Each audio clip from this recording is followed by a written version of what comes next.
जय हिंद। देखिए, ईरान पर अभी इजराइल और अमेरिका का जो हमला है, इस हमले के पीछे क्या कारण है और ईरान कैसे इतना तेज़ी से जवाब दे पा रहा है।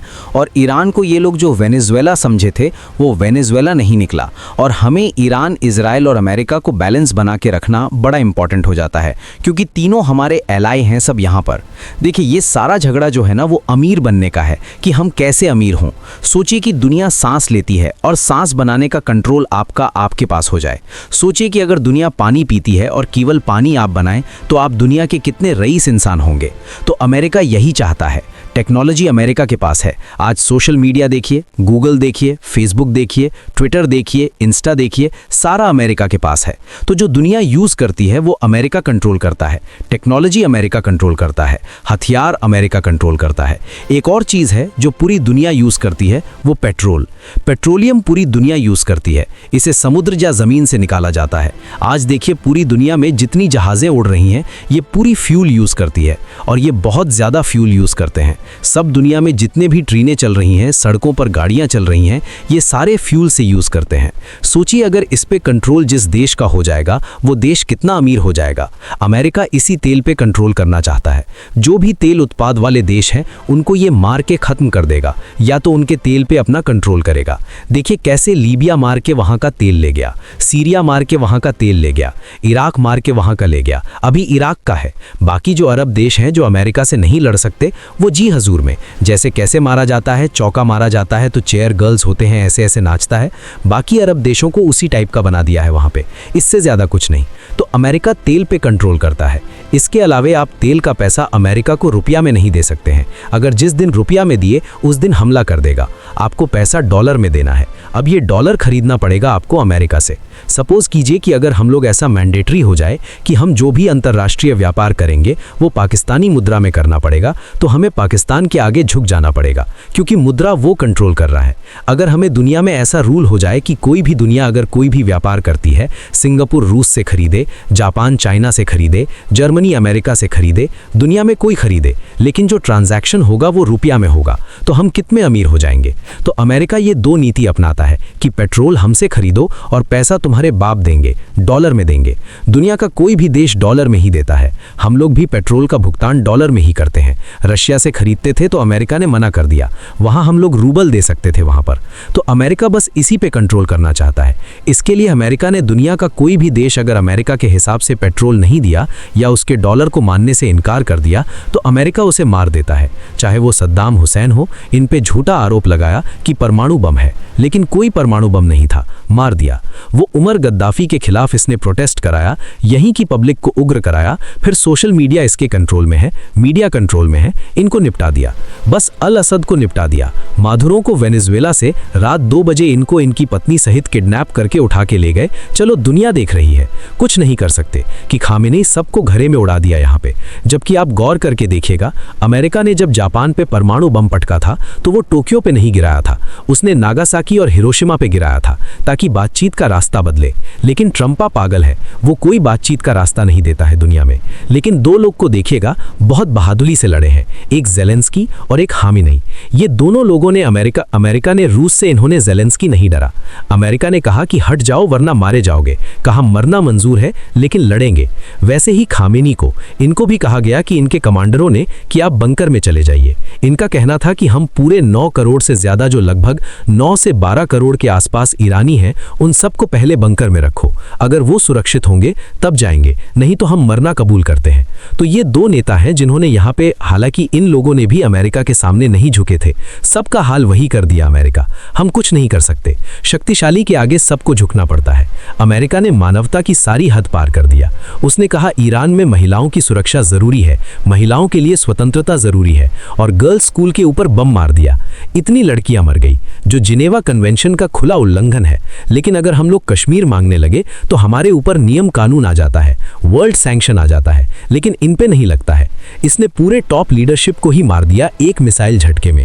और सबसे टाइमिंग का गड़बड़ी क्या है, अगर ये हमला 2 महीना पहले होता तो ईरान की जनता सड़कों पे थी अपनी ही सरकार के खिलाफ, लेकिन ईरान ने उस समय विद्रोह को दबा दिया था। अभी क्या है कि रमजान का महीना है और इस समय एक धार्मिक लीडर को मारना, जिनका भारत से बड़ा अच्छा संबंध है, नरेंद्र मोदी गए हुए थे। आप देखेंगे ये प्राइम मिनिस्टर है वहां पे ईरान के, इनका हेलीकॉप्टर दुर्घटना हो गया था क्योंकि हेलीकॉप्टर दूसरे देश का था, इनका नहीं था, और इनको अमेरिका ने मिसाइल से मार दिया। ईरान की एक परंपरा है, कोई भी देश जाता है वो प्रधानमंत्री से मिलता है, उनके जो सुप्रीम लीडर हैं उनसे नहीं मिलता है। ये सुप्रीम लीडर उन्हीं से मिलते हैं जिनसे देश का अच्छा संबंध होता है। हमारा ईरान से अच्छा संबंध था, हमारा अमेरिका से भी अच्छा संबंध है, इजराइल से भी है यहाँ पे। तो इनका हेलीकॉप्टर अपना नहीं था तो क्रैश कर गया। हालांकि हमारे प्रधानमंत्री को भी सब चीज़ों पे ध्यान देना पड़ेगा। हमारे यहाँ पे भी हेलीकॉप्टर और जहाज अमेरिका का ही है, इसलिए ज़्यादा हम अमेरिका से गड़बड़ करबड़ करेंगे ना, कुछ इधर उधर कर देगा वहाँ पे, इसलिए उसका कोई भरोसा नहीं। तो रमज़ान के महीने में खमनी साहब की हत्या वैसे ही है जैसे क्रिसमस के टाइम पे कोई पोप की हत्या कर दे। तो एक धार्मिक जो होता है चीज़ों का, वो एक अलग लेवल चला गया है। अब यहाँ पे ना दोनों लड़ रहे हैं सब। अब ईरान को दिख रहा है कि भाई इजराइल एंटीसेप्टर में मिसाइलें रखा है, वहाँ पहुँचना थोड़ा मुश्किल है, अमेरिका पहुँचना और मुश्किल है। तो ईरान ने क्या किया, अगल बगल के जितने पड़ोसी देश थे जो अमेरिका और इजराइल का साथ देते थे, उन पे अंधाधुंध मारना चालू किया। दुबई जो कहते थे हबीबी कम टू दुबई, मारा दुबई एयरपोर्ट पे। भारत का एक ज्योतिषी दुबई एयरपोर्ट पे फंस गए थे अभी कि भैया ज्योतिष लोग फंस गए, ये तो अलग बात हो गया। यहाँ पे इन लोगों को तो सारी चीजें पहले से पता रहती है। लेकिन दुबई में एक चीज क्या अच्छा लगा, दुबई पे जब हमले हो रहे थे, उसके होटल्स वगैरह गिर रहे थे, तो दुबई के जो किंग हैं उन्होंने कहा कि कोई होटल वाला अपने मेहमान को निकालेगा नहीं और ना ही उनसे पैसे लेंगे। जो वो खाने पीने का ऑर्डर करे आप उन्हें खिलाइए। जब ये डिस्प्यूट खत्म हो जाएगा, युद्ध खत्म हो जाएगा, तो जितने मेहमानों का पैसा होगा उसको सरकार देगी। ये दुबई का था। इंडिया आते हैं। इंडिया में जब पहलगाम पे हमला हुआ था, ये बहन इनके सामने इनके हस्बैंड को गोली मार दिया गया, धर्म पूछ के मारा गया था। जब ये हमला हो रहा था तो लोग कश्मीर छोड़ के जाना चाह रहे थे। उस समय इंडिगो एयरलाइन, एयर इंडिया, ये सब अपने टिकट को 10 गुना महंगा कर दिए। जो टिकट 5,000 का था वो 60,000 हो गया। अंतर देख रहे हैं दोनों देशों में। यहाँ पे गवर्नमेंट रेगुलेट नहीं कर रही है, वहाँ गवर्नमेंट रेगुलेट कर रही है। ईरान जो अपने पड़ोसी देश और इजराइल पे हमला कर रहा है, उसमें ईरान सबसे ज्यादा कॉस्ट इफेक्टिव खेल रहा है पैसे पर, क्योंकि ईरान जो मिसाइल मार रहा है वो महज 18 लाख की है। जो उसका ड्रोन है, कमाकाजी ड्रोन, शाही ड्रोन, वो केवल 18 लाख का है और वो धड़ाधड़ बन जाता है। दिन में 10 बना देते हैं वो लोग। तो शाही ड्रोन बनाना आसान है और फटाफट बन जाता है। यहाँ पे 1 महीने में ये लोग 1000 ड्रोन बना देते हैं। जबकि उसे काउंटर करने के लिए जो मिसाइल अमेरिका छोड़ रहा है, काउंटर मिसाइल, पेट्रियट मिसाइल या थर्ड मिसाइल, वो 36 करोड़ की है। और इसके अलावे अमेरिका के पास इन मिसाइलों की बहुत भारी कमी है, क्योंकि ये मिसाइलें साल में 600 से 800 मिसाइल ही बना सकते हैं। ये साल में जितनी मिसाइल बनाएंगे वो महीने में उतना ड्रोन बना देगा। इनका 36 करोड़ जा रहा है, उसका 18 लाख जा रहा है। इसके अलावे अमेरिका के ज्यादातर एयर डिफेंस गजा की लड़ाई में इजराइल को बचाने में खर्च हो गए। इसके अलावे यूक्रेन लड़ाई में यूक्रेन को देने में खर्च हो गया जो रूस से।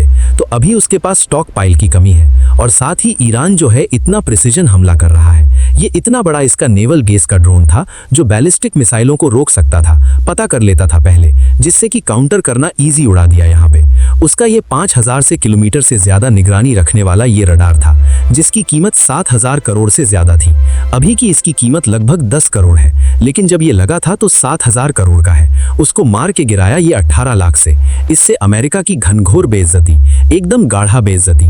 अमेरिका कहता है हमारा डिफेंस बहुत तगड़ा है, हम लोग को बहुत महंगा महंगा हथियार चिपकाता है, जबकि हमारा 80% से ज्यादा हथियार रशिया लेवल का है, रशिया का बना हुआ है। वो सस्ते भी होते हैं, रिलायबल भी होते हैं। तो अमेरिका को इस बार इसने बहुत बढ़िया से धो दिया यहाँ पर। अब ईरान ने क्या किया, यहाँ से दुनिया एशिया का 80% तेल यहीं से जाता है। ये पतले रास्ता को कहते हैं हॉर्मुज। यहाँ पर इजराइल ने, ईरान ने क्या किया, यहाँ से कोई तेल टैंकर को जाने ही नहीं दे रहा है कि चीन इसका खुल के मदद किया है। तो चीन के टैंकर को जाने दिया है, पाकिस्तान के टैंकर को जाने दिया है, कुछ टैंकरों को जाने दिया है, मेनली चीन के टैंकरों को जाने दिया है यहाँ पे। इस बैला को पूछता कौन? ईरान क्या कर रहा है? यहाँ पे जितनी भी ऑयल टैंकर जा रही हैं उनका जीपीएस या तो उनका जीपीएस ब्लॉक कर दे रहा है या इंटरनेट स्पूफिंग कर दे रहा है। उनको पता ही नहीं चल रहा है, वो गोल गोल घूमने लग रहे हैं। जैसे आप जब आसमान या समुद्र में रहते हैं तो उसमें दाहिने बाएं कुछ समझ में नहीं आता है, चारों तरफ नीला नीला दिखता है, हमारा जीपीएस ही बताता है। तो उन्हें जाना है आगे, बोल देता है बाहें जाने के लिए। तो यहाँ से जहाजें ब्लॉक हो गई हैं, जिस वजह से पूरी दुनिया में एनर्जी शॉर्टेज देखा जा रहा है और यूरोप वगैरह में 50% से ज्यादा ऑयल और गैसेस के प्राइस बढ़ गए हैं। अब हमारे लिए भी ये दिक्कत है क्योंकि हमारे पास स्ट्रेटेजिक रिजर्व जो है वो केवल 45 दिन का है। यानी अगर हमारे पास जो बाहर से फ्यूल लगाना बंद कर दें तो 45 दिन में हमारे यहाँ की पूरी पेट्रोल बंद हो जाएगी। तो सड़कों पे जितनी गाड़ियां देख रहे हैं ना, कश्मीर से कन्याकुमारी तक ठप, हवाई जहाज ठप, ट्रेन ठप। तो पेट्रोलियम बहुत ज़रूरी है। हमारे पास केवल 45 दिन का है और अमेरिका ने जब इसने बैन लगाया हरमुज जल संधि पे, तो हमारे यहाँ तेल के प्राइसेस बढ़ गए। अब यहाँ अमेरिका ने भारत को बड़ा बेइज्जती वाला शब्द बोल दिया। अमेरिका का एक 2 कौड़ी का आदमी है, ट्रेजरी सेक्रेटरी है। ट्रेजरी सेक्रेटरी ये क्या बोलता है कि जो तेल के प्राइस बढ़े हैं तो भारत को दिक्कत ना हो, इसलिए भारत को ये परमिशन दे रहा है। पढ़िए इसका यहाँ पे क्या कह रहा है।